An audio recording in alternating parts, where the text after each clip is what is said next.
don't just want the news, they want the truth.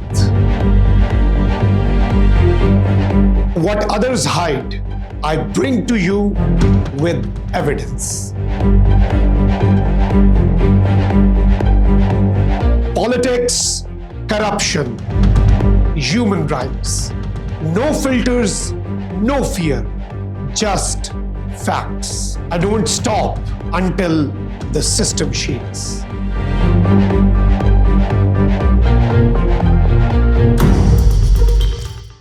This is Trending Daily and I'm Makhdoom Shahabuddin. What unfolded in Bahawalpur yesterday should not be mistaken for a routine military visit or a symbolic show of force. It represents something far more consequential, a clear articulation of Pakistan's evolving defense doctrine, its understanding of modern warfare, and its readiness to confront an increasingly complex threat environment. According to ISPR, Chief of Defence Forces Field Marshal Asim Munir visited the Bahawalpur garrison, where he received detailed briefings on operational readiness training structures and administrative preparedness. He also observed field exercises in Khairpur Tamiwali, including live demonstrations of drones, electronic warfare systems, and advanced surveillance technologies. At the heart of this visit was a simple but powerful message. Pakistan's armed forces are fully prepared to counter every threat. This declaration must be viewed through a strategic lens. It is not a statement aimed at domestic reassurance alone, nor is it designed merely to project strength outward. It reflects a deeper institutional shift in how Pakistan perceives warfare, deterrence, and national security in the 21st century. The threats Pakistan faces today are neither singular nor static. They are layered, evolving, and increasingly hybrid in nature. Conventional military aggression is only one part of the equation. Alongside it exists cyber warfare, electronic disruption, intelligence-led destabilization, proxy conflicts, and misinformation campaigns, and asymmetric challenges that deliberately blur the line between peace and war. Modern conflicts no longer begins with the movement of troops or the firing of artillery. It often starts silently through cyber intrusions, surveillance penetration, electronic interference, or psychological operations. This reality has forced militaries around the world to rethink not just their equipment, but their doctrines, training philosophies, and command structures. Pakistan is no exception, and the visit to Bahawalpur reflects this reassessment is not theoretical. It is already being operationalized. One of the most significant aspects highlighted during the visit was the Pakistan Army's emphasis on the integration of war elements. This concept lies at the core of contemporary military effectiveness. It recognizes that no single arm of warfare can operate in isolation. Infantry, armor, artillery, air power, drones, intelligence, cyber units, and electronic warfare platforms must function as a synchronized system rather than independent components. Victory in modern warfare depends on how seamlessly these elements communicate, coordinate, and execute under pressure. The exercises observed in Khairpur Tamiwali were a practical demonstration of this philosophy. Drones were not presented as experimental tools, but as integral components of battlefield awareness and operational planning. Their role in reconnaissance, real-time intelligence gathering, target identification, and precision engagement underscores how airspace dominance is no longer the exclusive domain of manned aircraft. Unmanned systems now provide persistent surveillance, rapid response capability, and operational flexibility that was unimaginable just a decade ago. Equally important was the demonstration of electronic warfare capabilities. In contemporary conflicts, control of the electromagnetic spectrum can be decisive. The ability to jam enemy communications, disrupt navigation systems, interfere with radar, and protect one's own digital networks determines not only battlefield outcomes but strategic stability itself. Electronic warfare allows forces to degrade an adversary's capabilities without direct kinetic engagement, reducing escalation while maintaining dominance. Field Marshal Asim Munir's presence during these demonstrations was not ceremonial. It signaled that these capabilities are not peripheral additions but central pillars of Pakistan's defense posture. When he stated that Pakistan's armed forces are prepared against every threat, he was referring to a spectrum of challenges that extends far beyond the traditional military confrontation. Another critical dimension of this transformation is the changing role of the individual soldier. The nature of warfare has evolved to the point where physical strength and courage, while still essential, are no longer sufficient on their own. Today's soldier must possess technical proficiency, digital literacy, and the ability to operate complex systems under stressful and rapidly changing conditions. This requires a fundamental shift in training philosophy. The Pakistan Army's emphasis on producing a technologically savvy force reflects an understanding that future battlefields will be fought as much with data and algorithms as with weapons. Soldiers are now expected to interact with digital interfaces, interpret real-time intelligence feeds, coordinate with unmanned platforms, and adapt instantly to evolving threats. This transition requires not just new equipment but a change in mindset, one that values learning, adaptability, and innovation at every level.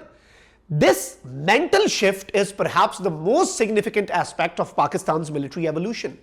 Wars are no longer won through numerical superiority alone.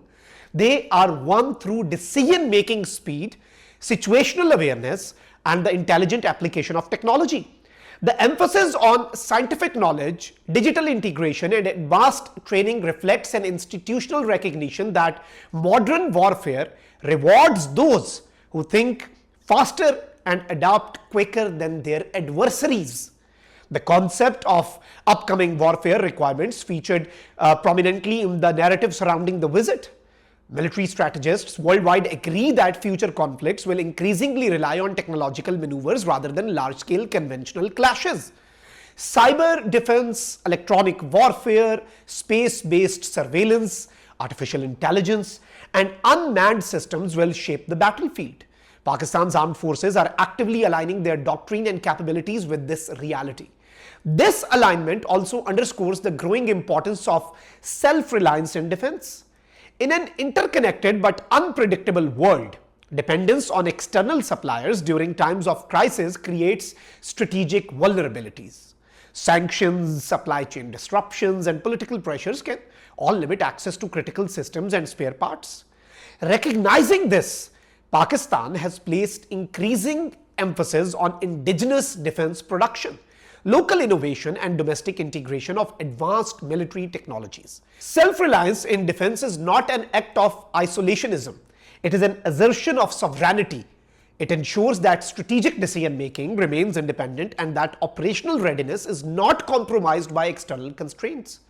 The focus on local weapon manufacturing, indigenous drones, and domestically integrated systems reflects a long-term vision aimed at sustainability rather than short-term capability acquisition. The successful integration of unmanned aerial systems across garrisons from Gujranwala to Bahawalpur further illustrates this point.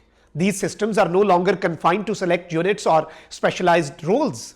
They have been embedded into the broader operational framework of the armed forces. This nationwide integration enhances surveillance coverage, improves response times, and strengthens deterrence by ensuring that hostile actions are detected and countered swiftly. Exercises such as Stand Fast Resolve play a crucial role in validating this integration. These drills are not merely symbolic. They test command and control structures, inter-unit coordination, and real-time decision-making under simulated combat conditions. By integrating drones, surveillance assets, electronic warfare platforms, and conventional forces into a single operational framework, these exercises demonstrate readiness for multi-dimensional conflict. It is also important to distinguish preparedness from aggression. Pakistan's military posture, as reflected in this visit, is defensive and deterrent in nature. Preparedness does not imply a desire for conflict. It reflects a commitment to preventing it. Deterrence functions by removing ambiguity. When capabilities and resolve are clearly communicated, the likelihood of miscalculation decreases. In a region where strategic misjudgments can have catastrophic consequences, clarity is a stabilizing force. Pakistan's message is not one of escalation but of assurance that its sovereignty and territorial integrity will be defended decisively, intelligently, and proportionately against any threat. The armed forces of Pakistan are currently undergoing one of the most comprehensive transformation processes in their history. This transformation is not limited to equipment modernization. It encompasses doctrine, training, organizational culture, and strategic outlook. The nature of war has changed dramatically, and Pakistan's military leadership appears fully aware that preparing for yesterday's battle is the fastest way to lose tomorrow's. Technology is the primary driver of this transformation, but technology alone is insufficient without institutional adaptability. This is why innovation, indigenization, and contextual adoption have become guiding principles. Imported doctrines cannot simply be replicated without consideration of local realities. Pakistan's strategic environment, geography, threat perceptions, and political context demand customized solutions. Field Marshal Asim Munir's visit to Bahawalpur must therefore be understood as a reaffirmation of continuity and clarity in Pakistan's defense strategy. It reassures the nation that preparedness is not systematic, not reactive. It signals to adversaries that Pakistan is neither complacent nor lagging behind the evolving character of warfare. Perhaps most importantly, it reinforces the principle that national defense is not a static concept. It is a dynamic process that requires constant reassessment, learning, and adoption. In an era where wars may begin invisibly through cyber attacks or electronic disruption, readiness means anticipating threats before they materialize. Pakistan's armed forces appear to be positioning themselves accordingly by integrating traditional strength with modern technology, by investing in human capital alongside hardware, and by prioritizing self-reliance and innovation. They are preparing not just for the wars of today but for the conflicts of tomorrow. The message from Bahawalpur is clear and mired. Pakistan seeks peace, stability, and deterrence through strength, preparedness, and responsibility. It does not seek confrontation, but it will not be unprepared for it. In a volatile regional and global environment, this balance is not optional, it is essential. This is Trending Daily. I'm Makhdoom Shahabuddin, and we will continue to bring you analysis that cuts through symbolism and speaks to substance, because understanding power requires understanding preparedness. See you in the next episode.